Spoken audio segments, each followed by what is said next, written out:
nom du Père et du Fils et du Saint-Esprit. Amen.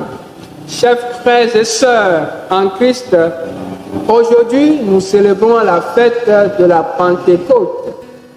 La première lecture est tirée du livre des Actes des Apôtres, chapitre 2, du 1er verset au 11e verset.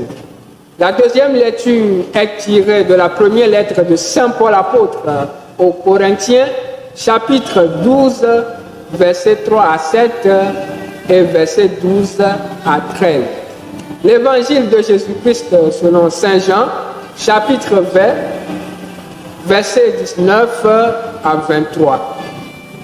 Loin de nous l'idée d'ignorer l'évolution de la signification de la fête de la Pentecôte chez les Juifs et ses implications en rapport avec la fête chrétienne, nous avons préféré méditer sur le thème « L'Esprit Saint, principe vital de l'Église et promoteur des dons ».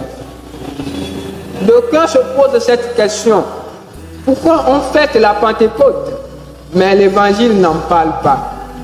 Eh bien, l'Évangile de Saint Jean en parle. La Pentecôte chez Saint Jean n'est pas décrite de la même manière que chez Saint Luc. La Pentecôte de Saint Jean est une Pentecôte discrète. C'est le jour de la Pentecôte juive que l'Esprit Saint est descendu sur les apôtres. Et c'est de là qu'est née l'Église. La descente de l'Esprit Saint sur les apôtres leur a fait sortir du mur de la peur pour annoncer au monde la bonne nouvelle, le Christ ressuscité. L'Esprit Saint est le principe d'unité et de communion dans l'Église. Les dons reçus par les fidèles dans l'Église doivent contribuer à la solidification de celle-ci. Mais malheureusement, c'était le contraire dans la communauté de Corinthe. Les dons deviennent une source de division. C'est pourquoi Saint Paul, dans la deuxième lecture, appelle les fidèles de Corinthe à comprendre les manifestations de l'Esprit. Les dons que nous avons reçus proviennent du même Esprit. Il n'y a pas un don qui est supérieur à l'autre. Nous avons reçu les dons pour solidifier le corps du Christ qui est l'Église. Les dons exercés en communion avec l'Église. Les 12 étaient en communion parfaite, unis dans la prière.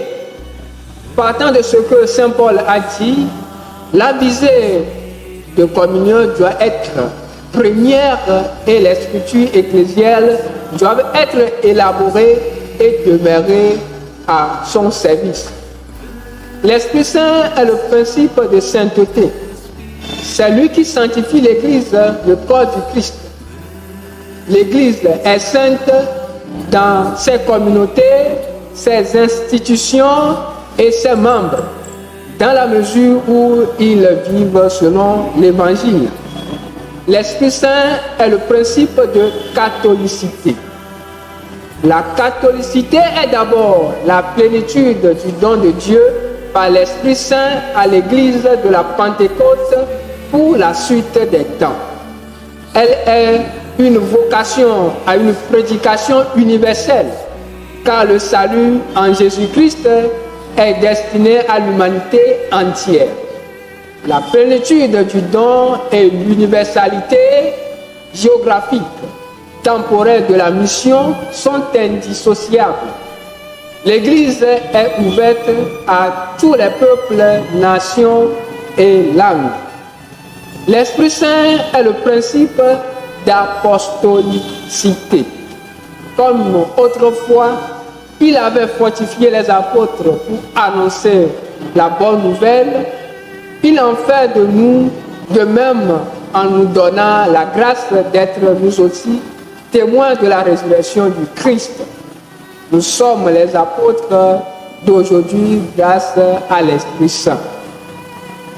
Que le vent qui souffle dans l'Église et dans le monde aujourd'hui soit dirigé par l'Esprit Saint, afin que Dieu ne soit pas loin de nous, Le Christ dans le passé, l'Église une simple organisation, la mission une propagande, mais que le Christ ressuscité soit là, l'Évangile soit une puissance de vie, la mission une Pentecôte. Que devant la lumière du Verbe et l'Esprit de grâce, se dissipent les ténèbres du péché et la nuit de l'incroyance, et que l'amour de Jésus règne dans le cœur des hommes. Amen. Au nom du Père et du Fils et du Saint-Esprit. Amen. Bonne fête à tous et à chacun.